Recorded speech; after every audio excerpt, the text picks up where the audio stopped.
ఈరోజు లాస్ట్ శ్రావణ శుక్రవారం దుర్గామాత అమ్మవారి టెంపుల్ దర్శనానికి వచ్చాము. ఈ అమ్మ దయ అందరిపై ఉండాలని మనస్ఫూర్తిగా కోరుకుంటున్నాను. అందరూ బాగుండాలి, అందులో మనం ఉండాలి. ఈ అమ్మవారు చాలా మహిమాన్వితమైన అమ్మవారు. ఈ ఆలయంలో ప్రత్యేకత, ప్రతి శుక్రవారం రాహుకాల దీపాలు వెలిగిస్తారు.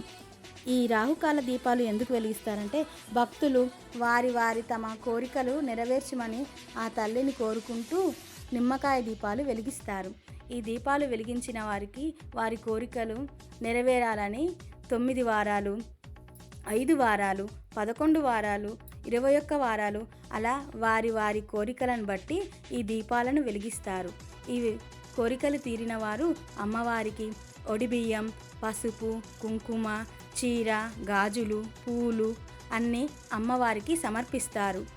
కోరిన కోరికలు తీర్చే కల్పవల్లిగా ఈ అమ్మవారు వెలసిల్లుతున్నారు. ఈ వీడియోని చివరి వరకు చూడండి. మా ఛానల్ని సబ్స్క్రైబ్ చేసుకోండి.